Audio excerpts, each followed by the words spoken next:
Adom TV Kasee no na yenhwe se de Anigyee mo nsam no te enra sabrei na daje ni poso babia Ghana fa na babia befa bia Adom TV ne da yenstroma season 2 no na finals no hye so den e wo West Hills Mall wi akire yenya nkunimdefo eye Victor Twum Ampofo ene wonu makeka ka ho wi akire nkoda no de odo abodomu a womo adwene se enche kra womo nyina beka wo ho abom na womo de nwum ba ko aba efa enstroma dwumade no ho Adom TV se de tie nkoda ne womo di nkomo no ye de ba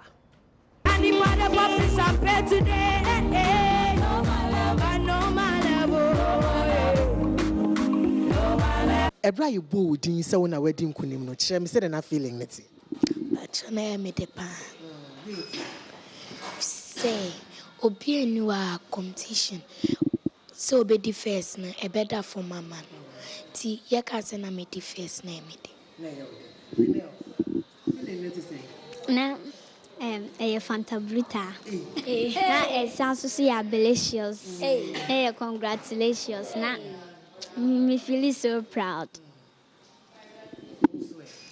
Mensuna menia Japan we say nye ubia na bedru finals and as a new bia na wakwa kinsi me ko do finals. Ti ye bo me din say meditate na me depa.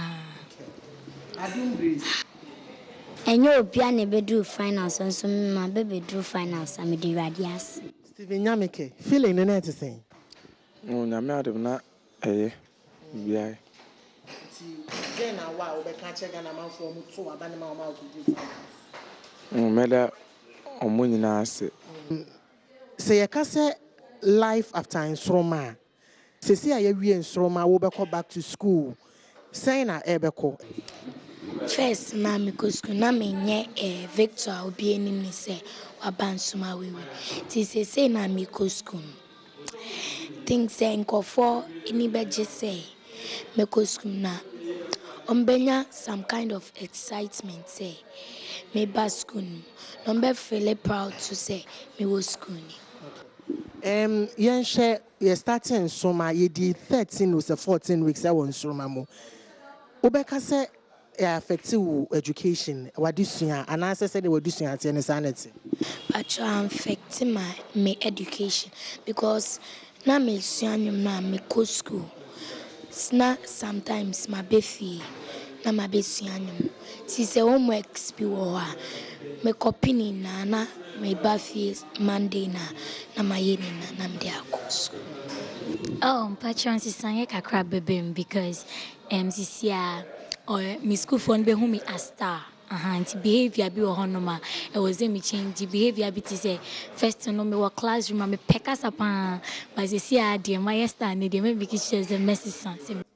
say I Nsroma be wie muni past 6 year mo call finals mo be pesa mo kam ho abom na mo ayenyom Patron ye yama Adom TV Nsroma nyom.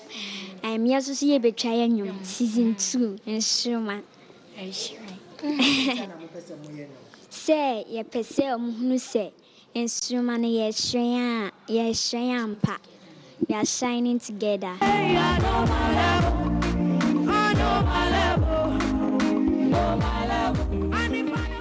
Ntia na kwosho Japan so wo hiam website nkokora ne merewa bi ne edo ma ba se nkoda